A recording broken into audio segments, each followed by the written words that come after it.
समृद्ध परंपरा आहे आणि ज्यामुळे खऱ्या अर्थानं महाराष्ट्रात नव्हे तर भारतातल्या शूद्रातिशूद्रांना मुक्तीचा मार्ग मिळाला आहे।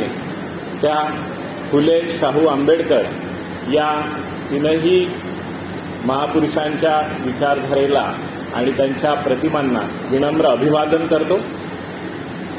आज आपण ज्या विषयावरती हे व्याख्यान आयोजित केलं आहे त्यासाठी ज्यांनी हे आयोजनाचं महत्त्वाचं कार्य केलं त्या सहाय्यक उपाय आयुक्त माया केदार मॅडम, तसेच माननीय सर आणि आयोजक समिती, या कार्यक्रमाचे समन्वयक आणि या ठिकाणी मोठ्या संख्येने उपस्थित असणारे विद्यार्थी, आपण या कार्यक्रमाच्या निमित्तानं महात्मा ज्योतिराव फुले यांच्या सामाजिक कार्याचा एक वेध घेण्याचा प्रयत्न करणार आहोत। खऱ्या अर्थानं महात्मा ज्योतिराव फुले असोत, छत्रपती राजर्षी शाहू महाराज असोत किंवा डॉक्टर बाबासाहेब आंबेडकर असोत, या सर्वांच्या कार्याविषयी आपण बऱ्यापैकी एक परिचित आहोत। कारण आपण त्यांच्या कार्याच्या, त्यांच्या कष्टाच्या आणि त्यांच्या संघर्षाच्या सगळ्या बाबींचे लाभार्थी आहोत आणि त्याही पलीकडे त्यांचा जो अनुबंध आहे तो एक जैविक बुद्धिजीवी असल्या कारणामुळे तो आपल्याशी तसा पण एक जुळलेला एक अनुबंध आहे। म्हणून जेव्हा आपण महात्मा फुले यांच्या सामाजिक कार्याचा वेध घेतो त्यावेळेस तो वेध हा स्वाभाविकपणेच छत्रपती शाहू महाराज, डॉक्टर बाबासाहेब आंबेडकर आणि पुढची जी एक प्रबोधनाची, सामाजिक परिवर्तनासाठी संघर्ष करण्याची जी एक परंपरा आहे त्या परंपरेचा देखील विचार त्यामध्ये आपल्याला स्वाभाविकपणे करता येतो। महात्मा ज्योतिराव फुले यांच्या सामाजिक कार्याविषयी आपण बऱ्यापैकी ज्ञात असतो, बऱ्यापैकी आपल्याला त्याच्याविषयीची माहिती असते आणि त्यामधल्या काही ठळक बाबी ह्या आपल्यासमोर येत असतात। म्हणजे उदाहरणार्थ महात्मा फुले यांनी आपल्या घरातला हौद हा तत्कालीन काळामधल्या अस्पृश्यांना खुला करून दिला। त्यांच्या वडिलांवरती तत्कालीन सामाजिक सांस्कृतिक बंधनांचा जो काही भाग होता आणि त्यांच्यावरती जे काही जाती बहिष्कृत होण्यासाठीचं जे एक पर्यावरण होतं त्यामुळे त्यांना घरातनं बाहेर पडावं लागलं। स्त्रियांच्या शिक्षणाविषयी आणि विशेषतः शूद्रातिशूद्र समुदायातल्या स्त्रियांच्या आणि एकूणच सर्वांच्या शिक्षणाविषयी त्यांनी जे पाऊल उचललं त्या पाऊल उचलण्याला घेऊन देखील जे संघर्ष त्यांच्या वाट्याला आले हे पण त्यांच्या सामाजिक कार्याचं एक रूप आपल्याला माहिती असते। त्यांनी केशवपन ही जी एक वाईट परंपरा होती त्या परंपरेला त्यांनी विरोध केला, त्यासाठी न्हाव्यांचा संप घडून आणला आणि त्यातून देखील स्त्रियांच्या प्रश्नांवरचं एक वेगळं कार्य त्यांचं झालेलं आहे आणि त्याविषयी आपण परिचित असतो। त्यांनी उघडलेली स्त्रिया मुलींसाठीची पहिली शाळा, त्यामध्ये मुक्ता साळवेंसारखी एक विदुषी विद्यार्थिनी, ताराबाई शिंदेंसारखी स्त्रीवादी, भारतीय स्त्रीवादी लेखिका जी पुढच्या काळात आलेली आहे। 1895ला त्यांचा स्त्री पुरुष तुलना हा ग्रंथ आला। नाराजी मेघाजी लोखंडे जे भारतातल्या कामगार चळवळीचे आद्य प्रणेते मानले जातात, दिनमित्र, दिनबंधू यांसारख्या वेगवेगळ्या वृत्तपत्रांना ज्या काळामध्ये पुढे महात्मा फुलेंची दृष्टी चालवण्यासाठी ओळखलं जाते 20व्या शतकाच्या पूर्वार्धामध्ये, ती वृत्तपत्र असो, नियतकालिके घ्या, अशा अनेक पातळ्यांवरती त्यांच्या सामाजिक कार्याचा थोडा बहुत परिचय हा आपल्याला असतो। परंतु प्रश्न आता हा आहे की महात्मा फुले यांच्या सामाजिक कार्याविषयी आपल्याला पुन्हा पुन्हा चर्चा ही का करावी लागते? महात्मा फुले यांच्या सामाजिक कार्याचा अन्वयार्थ आपल्याला वर्तमान संदर्भामध्ये लावावा लागतो। ज्या वर्तमानामध्ये आपण जगतो तो वर्तमान ज्या वेगवेगळ्या घडामोडींनी भरलेला आहे त्या पर्यावरणाला आपल्याला समजून घ्यावं लागते आणि त्या पर्यावरणाची चिकित्सा केल्याशिवाय आपल्याला महात्मा फुलेंचा कंटेम्पररी रिलेव्हन्स, त्याची वर्तमान प्रासंगिकता ही लक्षात येत नाही. काही विद्यार्थ्यांना थोडंसं जळ होत असेल, परंतु त्यांना ह्या सगळ्या गोष्टींना थोडंसं परिचित होणं हे गरजेचं आहे. केवळ एक भावनिक स्वरूपाचं महापुरुषांविषयीचा आदरभाव हा आपल्याला नको आहे. त्याच्या पलीकडे जाऊन त्याच्यातल्या ज्या मर्माला आपल्याला भिडावं लागते आणि त्या दृष्टिकोनातून आपला विचार करणं या ठिकाणी आपला प्रयत्न आहे. आपण ज्या काळामध्ये जगतो आहोत या काळाविषयीची वेगवेगळी विश्लेषणं आताचे जे अभ्यासक, विचारवंत आणि सामाजिक कार्य करणारे जे लोक आहेत ते करतात. आणि सर्वांना माहिती आहे की ज्या जागतिकीकरणाला आपण फेस करतो आहोत, ज्याच्यामध्ये सामाजिक कल्याणाचं जे धोरण आहे ते हळूहळू आता कपात होण्याच्या दिशेने आहे. ज्या काळामध्ये व्हॉट्सॲप, फेसबुक, ट्विटर यांवरती स्वप्रतिमांमध्ये आपण अडकत चाललेलो आहोत आणि आत्मकेंद्रीपणा ज्या काळामध्ये वाढत चाललेला आहे, स्वतः पुरता विचार करण्याची अपरिहार्य परिस्थिती आपल्या समोर उभ्या केली गेलेली आहे, त्या काळामध्ये महात्मा फुलेंच्या सामाजिक कार्याचा अन्वयार्थ लावणं ही एक पुन्हा नव्याची एक जबाबदारी असते.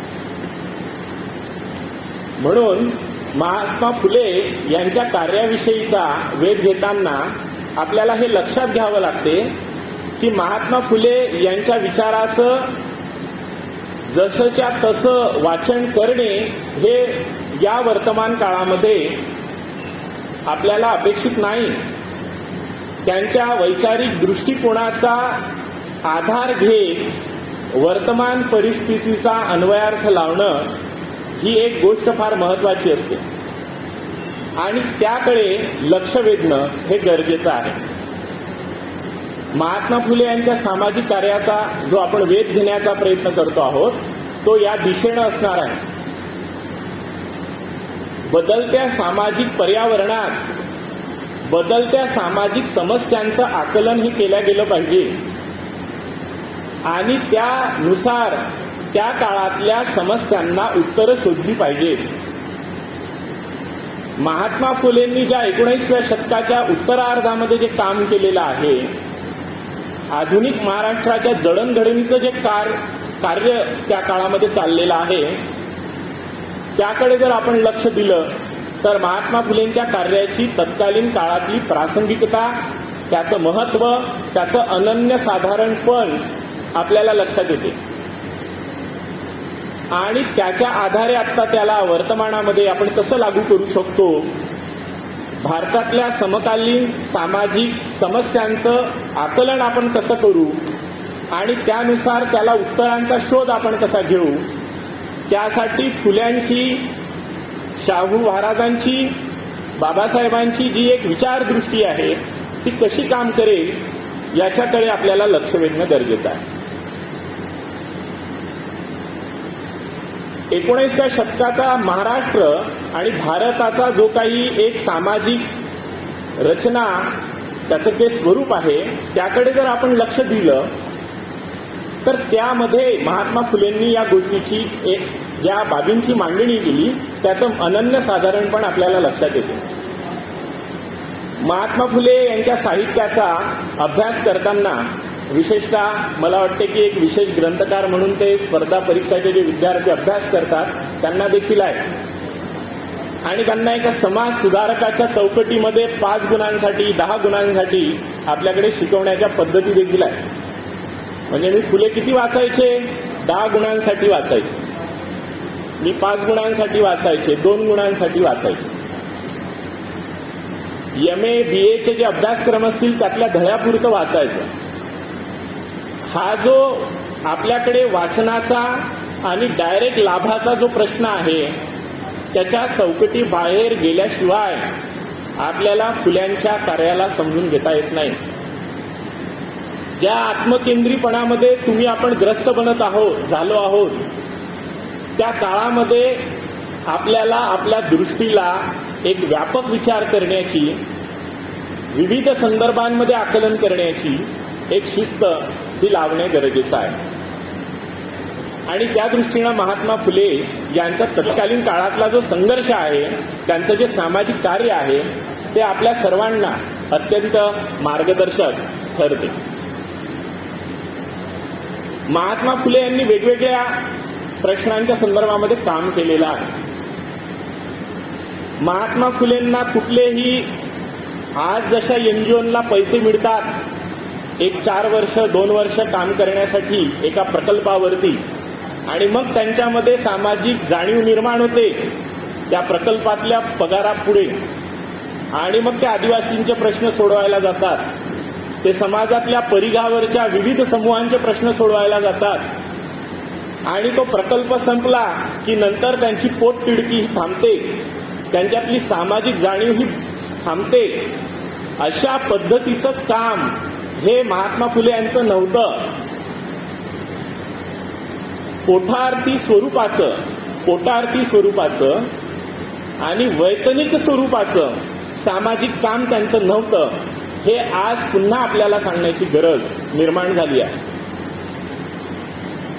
त्यांना एखाद्या कार्यक्रमाचा अहवाल करून ठेवणे आणि त्याच्यावरती राष्ट्र आणि आंतरराष्ट्रीय स्तरावरच्या अनुदान देणाऱ्या संस्थांकडून लाभ मिळवणे हा उद्देश त्यांचा नव्हता. म्हणून जर आपल्याला सामाजिक कार्याला त्यांच्या तपासायचं असेल, बघायचं असेल वर्तमान संदर्भामध्ये, तर आपल्याला या बाबींकडे पण लक्ष द्यावं लागते. आणि म्हणून जेव्हा माणसाची तळमळ, पोटतिडकी ही प्रामाणिक असते, तेव्हा त्याच्या कामाचा, त्याच्या क्रियाशीलतेचा जो भाग आहे तो सर्वात अधिक गतिमान असतो. तो वेळेच्या मर्यादेमध्ये काम करत नाही, तो वेळेच्या पलीकडे जाऊन देखील काम करतो.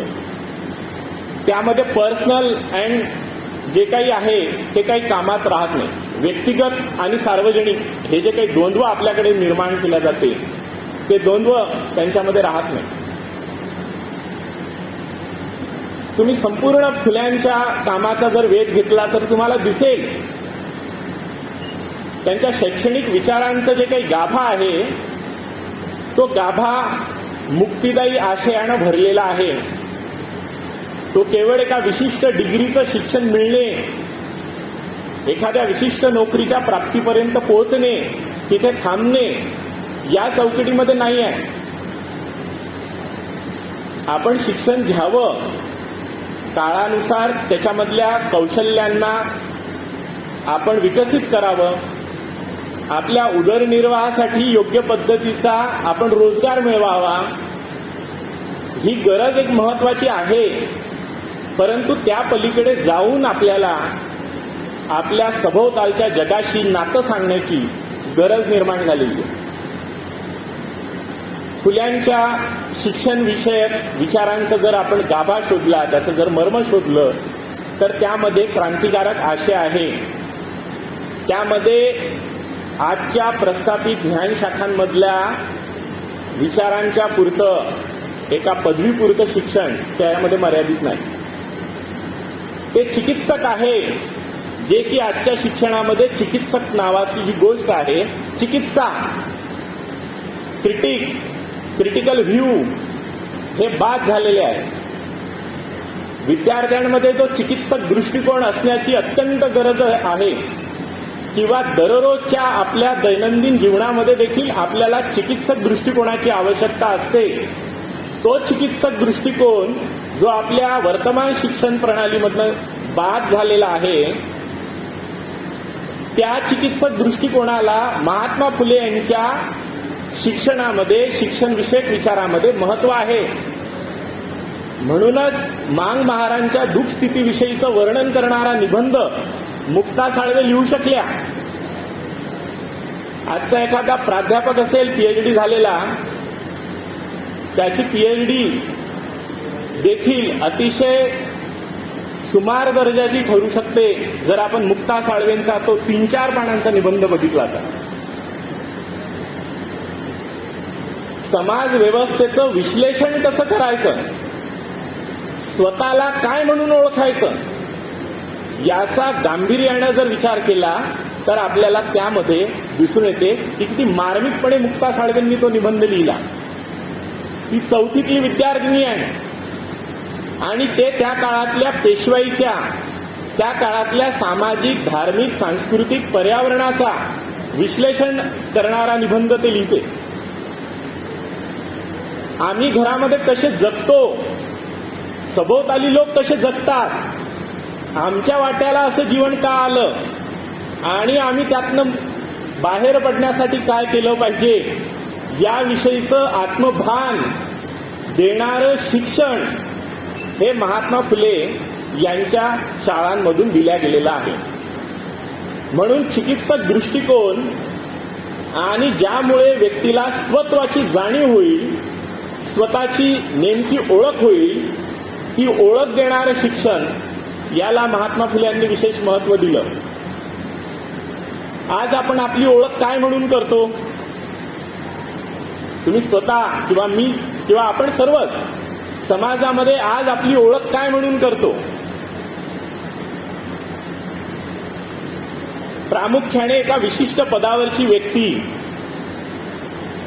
बेरोजगार, या स्वरूपामध्ये आपल्या आयडेंटिटीज आपण ओळखण्याचा, करण्याचा प्रयत्न करत असतो. पण बेरोजगार ही ओळख तुम्हाला, इथे विद्यार्थी मोठ्या प्रमाणात असल्यामुळे मी बेरोजगारीच्या दृष्टीनं पण कंटेम्पररी कॉन्टॅक्टमध्ये ते सांगण्याचा प्रयत्न करतो आहे. बेरोजगार ही ओळख तुम्हाला व्यवस्थेनं दिलेली आहे, ती तुमची स्वतःची नाही आहे. तुम्ही सर्वप्रथम मानव आहात आणि त्या माणूसपणाला तुम्ही ओळखणं गरजेचं बनते.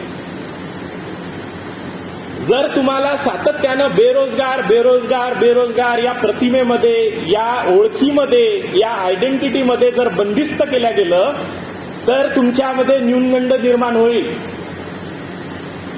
तुमच्यामध्ये सामर्थ्य जे दडलेलं आहे, जे सुप्त अवस्थेमध्ये आहे, त्याला तुम्ही हरवाल. समाजामध्ये जी आत्मविश्वास विहीनता जी दिसते, आत्मविश्वास नसल्याची जी स्थिती दिसते, त्या स्थितीला कारण आहे की आपण आपली जी ओळख आहे ती माणूस म्हणून करण्यापेक्षा सामाजिक व्यवस्थेमध्ये वेगवेगळ्या ज्या ओळखी तुम्हाला मला दिल्या गेलेल्या आहेत त्या ओळखींमध्ये आपण करतो.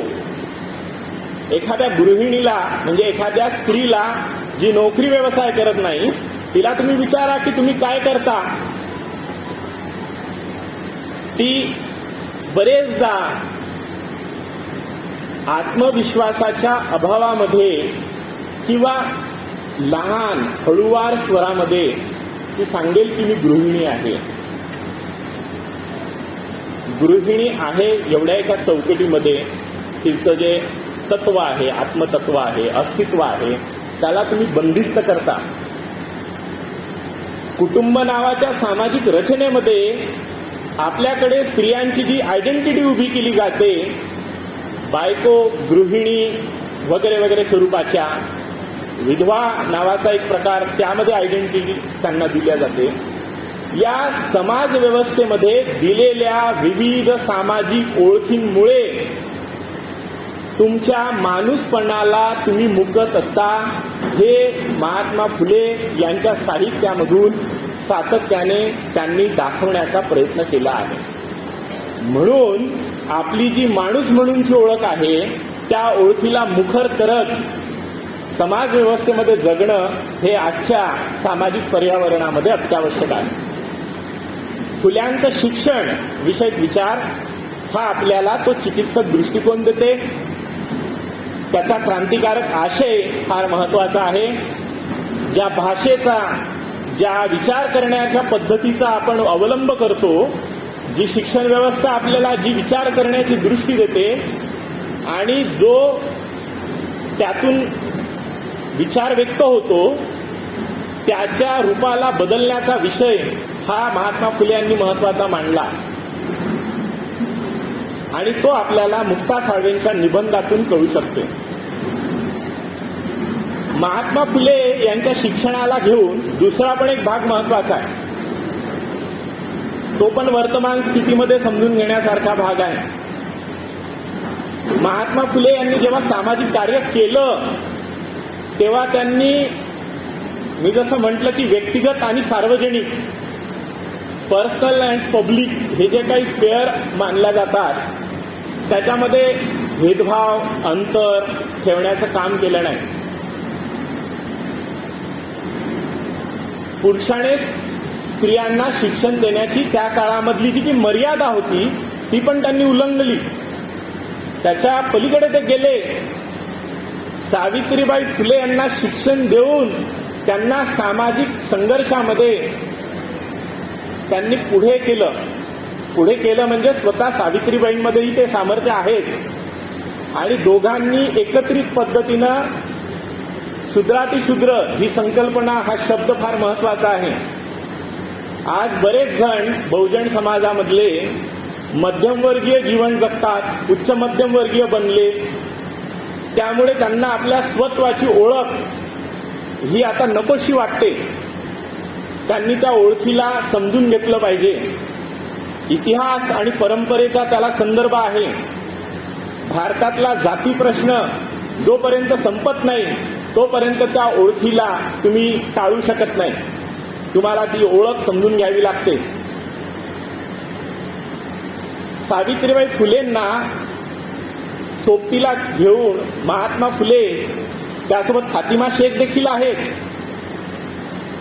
या सर्वांनी सामाजिक कार्यामध्ये एक महत्वाची मूलगामी भूमिका बजावली. क्रांतिकारक स्वरूपाचं कार्य हे त्या काळामध्ये होतं आणि त्यांनी ते केलं.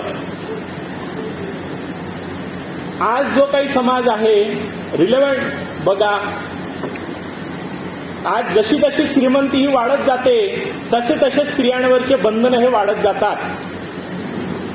काही विशिष्ट जाती पडदा पद्धतीचा उपयोग करणाऱ्या होत्या, परंतु बहुजातीय मध्यम वर्ग जो निर्माण झाला आहे तो पण आता स्त्रियांना पडद्यांमध्ये ठेवू बघतो आणि स्त्रियांच्या सामाजिक जो काही स्पेस आहे, सार्वजनिक जो अवकाश आहे तो त्यामुळे कमी झालेला आहे. मोठमोठे सामाजिक कार्यक्रम होतात, त्या कार्यक्रमांमधलं तुम्ही जर चित्र बघितलं तर पुरुषांच्या उपस्थितीचं प्रमाण आणि स्त्रियांच्या उपस्थितीचं प्रमाण तुम्ही तपासू शकता. गृहिणी लग्नानंतर स्त्रिया कुठे गायब होतात सार्वजनिक जीवनातनं, तुम्ही शोधा. आणि हे असं का घडते? त्या दृष्टिकोनातूनही फुल्यांचं सामाजिक कार्य महत्वाचं आहे. सामाजिक परिवर्तनाच्या चळवळींमध्ये काम करणारे पुरुष देखील पितृसत्ताक धारणांच्या प्रभावांमध्ये घरातल्या स्त्रियांचं जग जे आहे ते सामाजिक विश्वापासून लांब ठेवण्याचा प्रयत्न करतात. प्रतिगामी विचारांच्या पुरुषांचं तर मी म्हणतच नाही, त्यांची तर जगजाहीर माहिती आहे. पण तुम्हाला हे दिसेल, जर तुम्ही फुल्यांच्या विचारांचा वारसा सांगत असाल, तुम्ही डॉक्टर बाबासाहेब आंबेडकरांच्या विचारांशी नातं सांगत असाल, तर तुम्हाला स्त्री पुरुषांचा जो काही भेदभावाची रचना आहे त्याला देखील विरोध करणं गरजेचं आहे आणि त्याच्या आजच्या वर्तमान विषमतेचं स्वरूप ओळखून त्यावरती काम करणं गरजेचं आहे. महात्मा फुलेंनी ते त्या काळामध्ये केलं. सावित्रीबाई फुले यांच्या सोबतीने त्यांनी संघर्ष उभा केला. आजचे अनेक पती सांगतील पत्नीला, मला तुझी काळजी वाटते म्हणून तू घरामध्येच राहा, बाहेरचं जे जग आहे त्यामधले ताणतणाव तू सहन करू नकोस आणि घरामध्ये राहा. नाजूक बनवून घरामध्ये बाहुलीसारखं आणि घरात पाणी देण्यासाठी दास म्हणून उपयोग केला जातो स्त्रियांचा. आणि ही जी प्रवृत्ती आपल्यामध्ये वाढत गेलेली आहे ही सांगते की आपण आपल्या सामाजिक विचारांपासून अनुबंध तोडलेला आहे. म्हणून आपल्याला त्या विचारांची पुन्हा चर्चा सामाजिक संदर्भांमध्ये, सामाजिक कार्याची चर्चा ही करावी लागते. तुम्ही स्त्रियांना वगळून सामाजिक कार्य करू शकत नाही. एवढंच नव्हे तर स्त्रियांच्या मुक्तीचा प्रश्न सोडवल्याशिवाय तुमच्या सामाजिक मूलगामी परिवर्तनाच्या दिशेने तुम्हाला जाता येत नाही, याची एक दृष्टी, याचा एक विचार बिटवीन द लाईन हा फुल्यांच्या विचारांमध्ये आहे, फुल्यांच्या कार्यामध्ये आहे. फुल्यांनी ब्राह्मणांचे कसब, इशारा, शेतकऱ्याचा असूड, अखंडादी काव्यरचना, सत्सार अंक 1 आणि अंक 2, सार्वजनिक सत्य धर्म, ज्या वेगवेगळ्या पुस्तकांमधून जी मांडणी केलेली आहे, त्या मांडणी सोबतच त्यांचं प्रत्येक सामाजिक कार्य हे देखील एका ग्रंथाहून मोठं आहे. फुल्यांचं सामाजिक कार्य हे आजच्या सारखं दातायाचक संबंधांसारखं नव्हतं. गरीब दिसले त्यांना तांदूळ द्या 2 किलो, 1 किलो तांदूळात 10 जण फोटो काढून घेतात. लाजिरवाणी स्थिती आहे. त्या गरिबीचा हसा उडवणं आहे. त्याच्या दारिद्र्यातून मुक्तीसाठीचा जो विचार आहे तो मानायचा नाही. त्यांना शाला देऊन, थंडीमध्ये कुडकुडतात म्हणून काही देऊन त्यांना तुम्ही एक स्पेस, एक विरेचन करता केवळ, हे ते फुल्यांना मान्य नव्हतं. त्या काळामध्ये भारत सरकार नावाची गोष्ट अस्तित्वात नव्हती. म्हणून फुल्यांना त्यांच्या परीनं केशवपणाचा संप करताना, पुरुषांच्या नालायकपणामुळे ज्या स्त्रिया गरोदर राहिलेल्या आहेत त्या स्त्रियांच्या व्यवस्थेचा सोडवण्यासाठीचा एक भाग म्हणून त्यांना काही एक व्यवस्था करावी लागली होती. आजचं जे आमचं सामाजिक कार्य आहे ते 1 किलो तांदूळ आणि 1 किलो साखर देऊन 10-15 जण फोटो काढण्याचं आहे. कुठे अनुदान मिळालं तर आम्हाला पोटतिडकी येईल, तळमळ निर्माण होईल आणि मग आम्ही कार्य करू, अशा स्वरूपाचं आहे. हे फुल्यांच्या सामाजिक कार्याच्या संदर्भामध्ये आपल्याला पुनर्तपासणी करण्याची गरज आहे, आपल्या कार्याची, आपली स्वतःची, आपल्या संपूर्ण समुदायाची.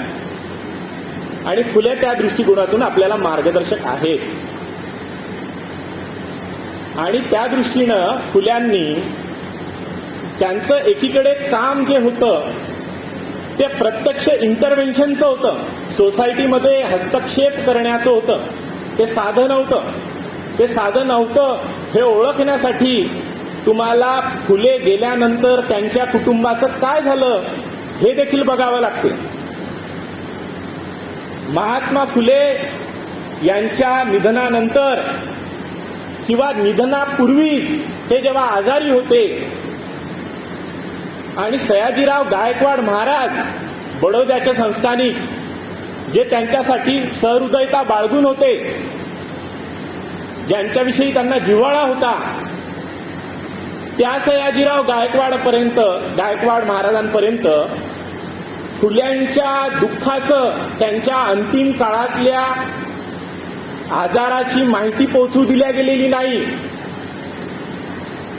आणि फुले गेल्यानंतर सयाजीराव गायकवाड महाराज यांना माहिती मिळते आणि त्यांना खेद होतो. ती माहिती का मिळू शकली नाही? ती कोणत्या विचार प्रवृत्तीमुळे मिळू शकली नाही? फुल्यांच्या कार्यामुळे असं कोणतं कार्य होतं फुल्यांचं की ज्यामुळे त्यांना एवढा भयंकर संघर्ष त्यांच्या आयुष्याच्या शेवटच्या काळामध्ये करावा लागला? म्हणून त्यांचं सामाजिक कार्य हे केवळ दातायाचक संबंधांसारखं उदारमतवादी स्वरूपाचं नव्हतं, ते क्रांतिकारक स्वरूपाचं होतं. फुले गेल्यानंतर सावित्रीबाई फुलेंनी सत्यशोधक समाज जो फुल्यांनी स्थापन केला, त्या समाजाच्या सोबतीनं प्लेगच्या लढाईमध्ये संघर्ष केला. ज्यावेळेस कोरोनामध्ये आपण स्थिती बघितली, बऱ्यानं बरं आता आपण त्या घटना तशा एका महामारीचे साक्षीदार आहोत. सावित्रीबाई फुलेंनी सत्यशोधक समाजातल्या सगळ्या कार्यकर्त्यांच्या बरोबरीनं पुण्यामध्ये प्लेगची साथ जेव्हा पसरली होती, त्यामध्ये त्यांनी गरीब वंचित घटकांसाठी तर सतत निरंतर कार्य केलेलं आहे. म्हणून फुल्यांचं कार्य हे केवळ त्यांच्या जीवनापुरतं मर्यादित नाही. ते फुल्यांच्या सोबतीनं जी माणसं उभी राहिली, जी चळवळ त्यांनी उभी केली आणि ज्या चळवळीने संपूर्ण महाराष्ट्रात पुढच्या 20व्या शतकामध्ये काम केलेलं आहे, त्यामध्ये ते कार्य, त्यांचं सामाजिक कार्य हे चालत आलेलं आहे. महात्मा फुलेंनी अशा पद्धतीनं आपल्याला दिसेल की वेगवेगळ्या प्रश्नांना मांडण्याचा प्रयत्न हा केला. त्यांच्या बरोबरीने लोक उभे राहिले आणि त्यांच्या नंतर लढण्यासाठी ते समर्थ झाले. आपल्याकडे तर असे आता लोक घडतात, नेते निर्माण होतात की तो गेल्यानंतर काहीच उरत नाही मागे. एक माणूस घडवलेला की जो त्याच्यानंतर त्याचा वारसा चालवेल, अशा पद्धतीची स्थिती आपल्याला समाजामध्ये दिसत नाही. म्हणून आपल्या नेतृत्वाची चिकित्सा करणे ही देखील एक महत्वाची गरज आहे. आणि ते फुल्यांच्या सामाजिक कार्यामध्ये होतं की त्यांनी शिक्षणामध्येच हा क्रांतिकारक आशय आणला, स्त्रियांच्या बरोबरीने सोबतीने संघर्षामध्ये त्यांना आणलं. त्याचबरोबरीने त्यांनी नेतृत्व पण असं दिलं की ज्याच्यामधून पुढची पिढी निर्माण होईल. या 3-4 मुद्द्यांवरती जरी फुल्यांच्या सामाजिक कार्याची जर आपण फलश्रुती आणि एकूणच त्याचं महत्त्व जर ओळखण्याचा प्रयत्न केला तर आपल्याला दिसेल की त्याच्यामध्ये एक महत्वाचा भाग हा आपल्याला दिसतो. मधात एक मुद्दा मी बोललो की फुल्यांना त्यांच्या उत्तर आयुष्यामध्ये त्यांच्या निधनानंतर त्यांनी दत्तक घेतलेल्या यशवंतला, त्यांच्या मुलाला आणि त्या मुलाच्या पत्नीला जो संघर्ष करावा लागला, अन्न दशा करून ठेवलेली होती त्या पुण्यामध्ये, ती स्थिती का निर्माण झाली तर फुल्यांनी भारतातला महत्वाचा सामाजिक संघर्ष ओळखला होता आणि त्यांनी हे दर्शवलं होतं की भारतातला मुख्य संघर्ष हा ब्राह्मणी विरुद्ध अब्राह्मणी आहे. ब्राह्मणी आणि अब्राह्मणी या संकल्पना उच्चारताबरोबर काही गैरसमज होण्याची शक्यता बनते आणि ती म्हणजे ह्या संकल्पना शब्दवाचक आहेत, जातीवाचक आहेत. परंतु तसं नाही. त्याच्यासाठी आपल्याला पुढच्या काळामध्ये विचारवंतांनी या संकल्पनांचं जे विश्लेषण केलं आहे ते समजून घ्यावं लागेल आणि त्यामधून तुम्हाला कळेल की ह्या 2 प्रवृत्ती आहेत त्या विशिष्ट जातीमध्येच असतात असं नाही. नवब्राह्मणवाद हा बहुजन जातींमध्ये देखील आहे. त्याच्यासाठी विशिष्ट ब्राह्मण जातीतून आलेल्या व्यक्तीची गरज नाही. जो विषमतेचं पालन करतो आणि जो विषमतेला विरोध करतो, अशा 2 विभागांमध्ये ह्या संकल्पना आपल्याला समजून घेता येतात. आणि भारताचं जे वास्तव आहे, सामाजिक वास्तव, जे अद्यापही बदलले नाही. डॉक्टर बाबासाहेब आंबेडकरांनी जातीच्या अंतासाठीचा विशेष प्रयत्न केला, जाती अंतासाठीचा त्यांनी लढा दिला, घटनेमध्ये त्यासाठी तरतुदी केल्या आणि तरी तो प्रश्न अद्याप आपल्या समोर आहे, जो या काळामध्ये बदललेल्या स्वरूपात असेल. आज तुम्हाला कोणी म्हणणार नाही की तुम्ही वर्गात येऊ नका, घराबाहेर म्हणजे बाहेर बसा. आज तुम्हाला पाणी पिताना किमान शहरांमध्ये तुम्हाला दुसऱ्या ग्लासांमध्ये पाणी दिल्या जात नसेल. खेड्यांची गोष्ट मी अजून करत नाही, तिथे कधी कधी अजूनही तुम्ही गेलात तर कब्बशा वेगळ्या भेटतात. तुम्ही थोडं बघा उघड्या डोळ्यांनी. त्या संघर्षाला महात्मा फुले यांनी नेमकेपणानं ओळखलं होतं आणि ज्या संघर्षाला ओळखण्यापासून आपण स्वतःला दूर ठेवतो, तो नेमका संघर्ष महात्मा फुले आणि त्यांच्या परंपरेनं समजला होता. त्यांनी तो मांडला आणि त्या संघर्षाला घेऊन त्यांनी एक मांडणी केली आणि त्या मांडणीमध्ये त्यांनी भारतातली एक अब्राह्मणी परंपरा, जी लोकायत, चार्वाक, बुद्ध यांपासून चालू होते आणि जी पुढच्या काळामध्ये फुल्यांपर्यंत आणि फुल्यांनंतर पुढे शाहू महाराज आणि डॉक्टर बाबासाहेब आंबेडकरांपर्यंत, भारतातल्या सामाजिक संघर्षाचं जे रूप आहे ते जे स्पर्धा परीक्षाचा अभ्यास करणारे विद्यार्थी आहेत, प्रामुख्याने आधुनिक काळामध्ये तुम्हाला परीक्षांपुरतं मर्यादित केलेलं आहे. तुम्ही प्राचीन भारताचा आणि मध्ययुगीन भारताचा इतिहास बघितला पाहिजे आणि तो इतिहास बघताना स्पर्धा परीक्षांच्या पुस्तकांच्या पलीकडे ज्यांनी भारताच्या इतिहासाचं मौलिक लेखन केलं तो देखील तुम्ही वाचला पाहिजे. आणि त्यातनं तो संघर्ष स्वतः फुल्यांना तुम्ही वाचलं पाहिजे. फुल्यांनी त्यांच्या पुस्तकांमध्ये, गुलामगिरी पुस्तकामध्ये जे 10-11 प्रकरणं केली आणि अवतारांची जी चिकित्सा केली आहे, मिथकांची जी चिकित्सा केली आहे, ती त्या दृष्टीनं फार महत्वाची आहे. आणि त्या दृष्टीनं त्यांनी इतिहासाची मीमांसा केली. 2 भारतातल्या संघर्षशाली परंपरांना आयडेंटिफाय केलं.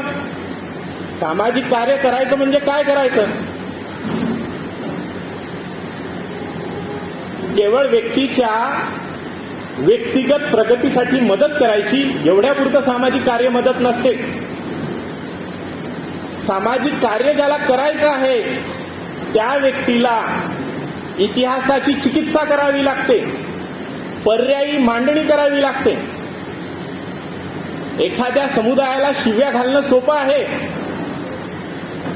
त्यांनी आमच्यावर अत्याचार केले असं म्हणणं सोपं आहे, आपल्या महापुरुषांना डोक्यावर घेणं हे सोपं आहे.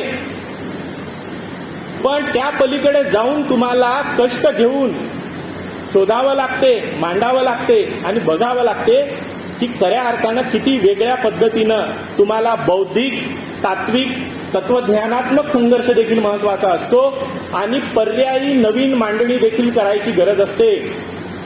म्हणून महात्मा फुलेंवरती आजवर ज्या 150 वर्षांमध्ये ज्यांनी अभ्यास केला त्या अभ्यासकांनी हे दाखवलं की तुम्ही महात्मा फुले यांचं गुलामगिरी जर वाचत असाल तर तुम्ही त्यांचं सार्वजनिक सत्य धर्मावरचं पुस्तक देखील वाचलं पाहिजे. गुलामगिरी हे भारतातल्या विषमतेला ओळखून त्याच्या उच्चाटनाचा, त्याच्या खंडनाचा विचार मांडते, तर सार्वजनिक सत्य धर्म भारतातल्या पर्यायी सामाजिक सांस्कृतिक राजकारणाची मांडणी करते. म्हणून या 2 परंपरांना आपण ओळखलं पाहिजे. म्हणजे या 2 गोष्टींना त्यांच्या विचारांमध्ये समजून घेतलं पाहिजे. महापुरुषाचं एक काम असते, महामानवाचं हे काम असते आणि त्याच्यातून महामानव आपल्याला ओळखता येतात की का त्यांना मानल्या जाते आणि का त्यांचे सप्ताह आपण साजरे करतो. त्यांच्यामध्ये केवळ विद्रोह नाही तर विद्रोहासोबत रचनात्मक कार्य, सकारात्मक कार्य करण्याची, विधायक कार्य करण्याची दृष्टी आहे. मी म्हणेल की त्यांच्याकडे विधायक काम करण्याची, रचनात्मक काम करण्याची दृष्टी असल्यामुळे ते विघातक प्रवृत्तीला पण चांगल्या पद्धतीनं ओळखून त्यावरती ते काम करतात. म्हणून फुल्यांचं सामाजिक कार्य म्हणजे काय आहे? एखाद्या व्यक्तीला विकास करून, त्याला आर्थिकदृष्ट्या प्रबळ करून, त्याच्या घरात टीव्ही आणणे, एसी बसवणे, महागडे ब्रँडेड कपडे घालणे हे नाही आहे. त्याच्या पलीकडे ते आहे. ते संपूर्ण समाजातल्या तळातला, ज्याच्यासाठी आपलं समाज कल्याण विभाग काम करते, त्या समाजातल्या परिघावरच्या कष्टकरी जनतेच्या उन्नयनाचा, उत्थानाचा विचार फुले करतात. आणि फुल्यांनी जे सामाजिक कार्य केलं त्याची दुसरी बाजू आणखी एक आहे की फुल्यांनी केवळ उच्चवर्णीयांची चिकित्सा केली नाही, त्यांनी बहुजनांमधल्या अपप्रवृत्तींची पण चिकित्सा केली आहे. श्रीमंत शेतकरी हे गरीब लोकांना लुटतात हे फुल्यांनी दाखवलेलं आहे. तुम्ही बघा, खासा मराठा नावाचा त्यांचा एक लेख आहे, खासा मराठा नावाचा, आणि त्याच्यामध्ये संवाद त्यांनी साधला आणि त्यामध्ये ते हे दर्शवतात की तुम्ही तुमच्या प्रगतीच्या दिशेनं जेव्हा जाता तेव्हा तुम्ही ब्राह्मणी मूल्यांचा स्वीकार करता, विषमतेचा स्वीकार करता, आणि तुम्ही ज्या घटकांमधून आले त्या घटकांशी तुम्ही नातं सांगत नाही. आणि त्याला महात्मा फुलेंनी अधोरेखित केलं. म्हणून फुल्यांचं जे सामाजिक कार्य आहे त्यांनी जे सुरुवातीला हौद उघडा करून देणे, नागांचा संप घडून आणणे, एवढ्या चौकटीत बघता कामा नये. त्याला अनेक व्यापक आशयाचे केंद्र आहेत. त्यातल्या काही केंद्रांना आपण समजून घेतलं पाहिजे. मी ज्या आत्मटीकेचा, आत्मचिकित्सेचा आणि स्वतःच्या लोकांचा पण चिकित्सेचा जो मुद्दा आहे तो फुल्यांचा मी आता या ठिकाणी जो मांडण्याचा प्रयत्न करतो आहे त्यामध्ये आणखी एक भाग आहे. पंडिता रमाबाई नावाच्या विदुषी होत्या. इतिहासाचा अभ्यास आधुनिक महाराष्ट्र जे वाचतात त्यांना आणि ते न वाचणाऱ्यांना पण माहितीच आहे. ख्रिस्ती धर्माचा स्वीकार केल्यामुळे पंडिता रमाबाई यांना काय काय सहन करावं लागलं.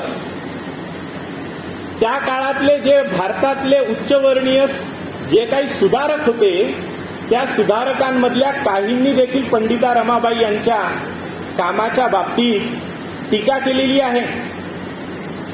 तुम्ही आजचा सुधारक जे नियतकालिक आहे त्यामधली आणि अन्य नियतकालिकांमधली त्यावेळेस पंडिता रमाबाई यांच्यावरती जी टीका करण्यात आली त्याचं जर स्वरूप ओळखलं तर तुम्हाला लक्षात येईल की ते फार गंभीर आहे, महत्वाचं आहे. फुल्यांनी सवर्ण उच्च जातीय सुधारकांनी पंडिता रमाबाई विषयी जे काही चुकीचं आकलन आणि त्यांना खोडण्याचा प्रयत्न जो केला, एकीकडे त्याच्यावर त्यांनी टीका केली तर दुसरीकडे स्वतःच्या चळवळीमध्ये पुरुषी मानसिकतेने ग्रस्त असणारे जे काही कार्यकर्ते होते आणि ते ज्या ताराबाई शिंदेवरती टीका करत होते त्यांचा देखील समाचार त्यांनी घेतला.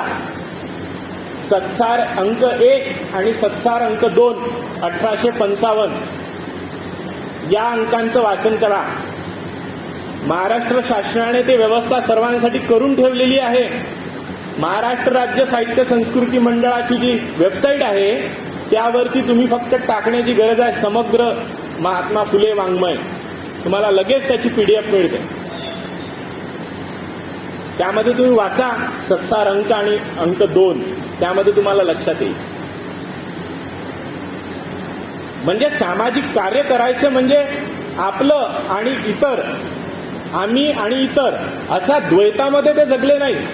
असे दोन भाग त्यांनी केले नाही. स्वजातीयाच्या चिकित्सेला वर्तमान काळामध्ये आपल्याला सामोरं जावं लागेल. परजातींच्या टीकेपेक्षाही स्वजातीतल्या जातीय मानसिकतेच्या विरुद्ध लढा देणे हे प्रत्येक वेगवेगळ्या जातीतून आलेल्या ज्या परिवर्तनवादी विचारांचे पुरस्कर्ते आहेत, जे फुल्यांना बाबासाहेबांना आपले आदर्श मानतात, त्यांची ती जबाबदारी आहे. परजातीयाचा द्वेष किंवा परजातीयांवर टीका करणं हे सोपं आहे, पण स्वजातीयांची चिकित्सा करण्यासाठी आता पुढे येण्याची गरज आहे. शेवटच्या मुद्द्याकडे मी येतो.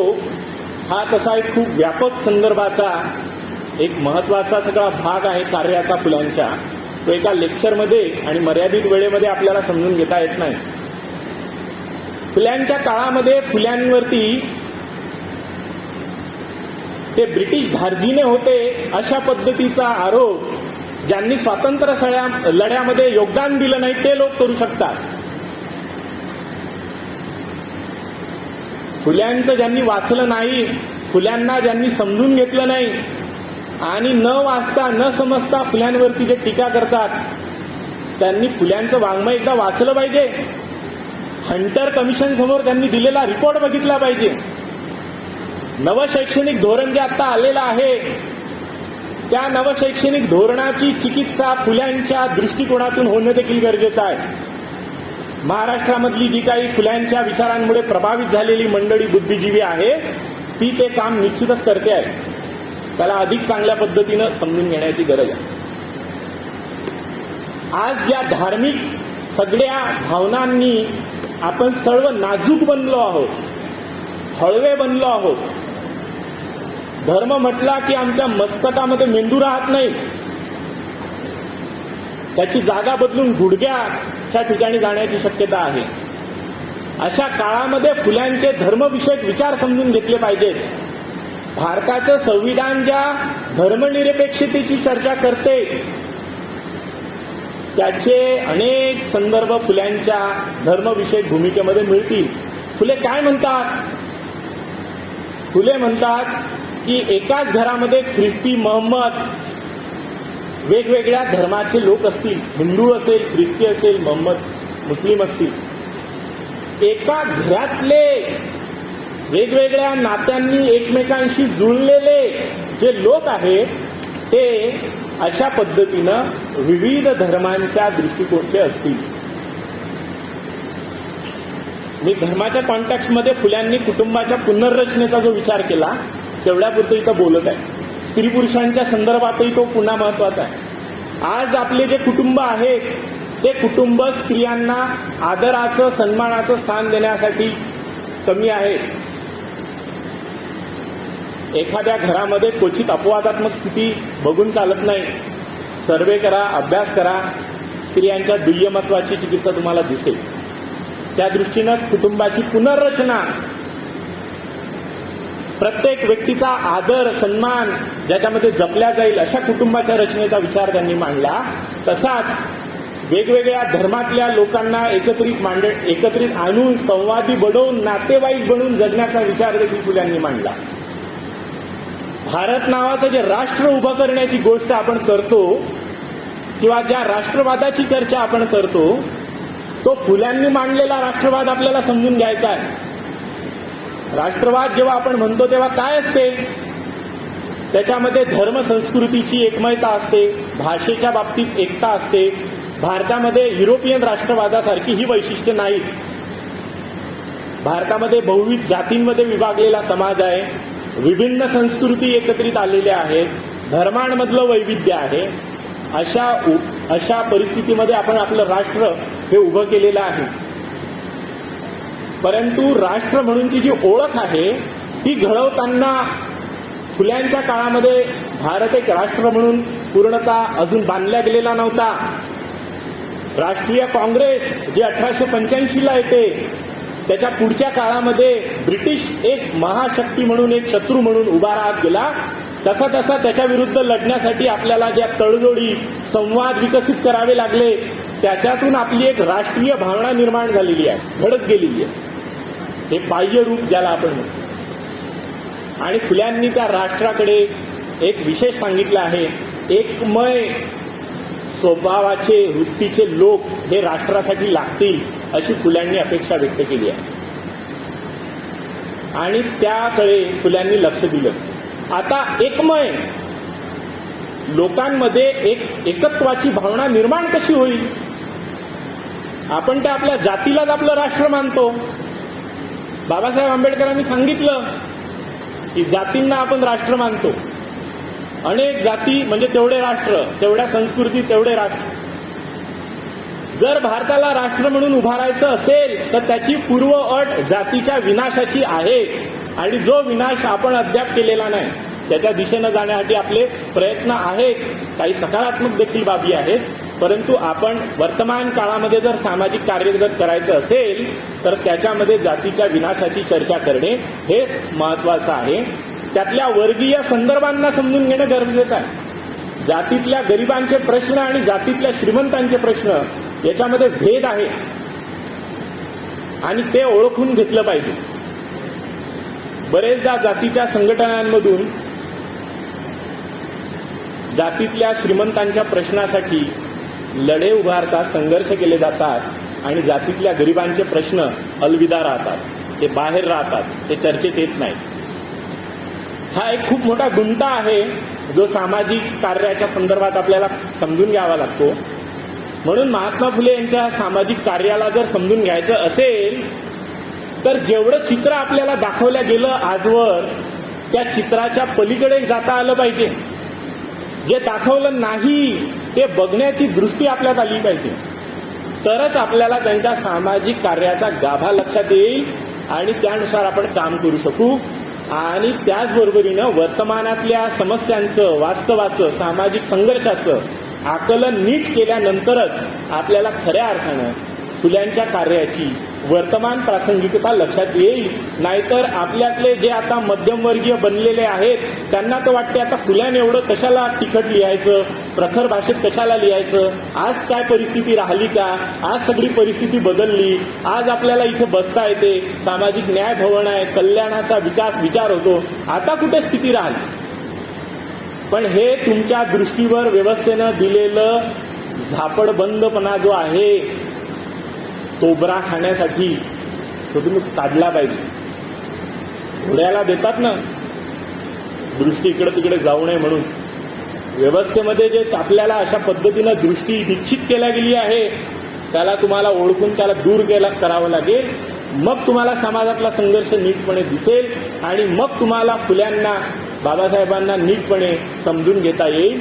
एक आत्मभान तुमच्यात निर्माण होण्याचे, स्वतःची जी ओळख आहे ती निर्माण होण्याचा एक सगळा भाग घडेल. याविषयी आणखी वेगवेगळं बरंचसं बोलता येऊ शकते.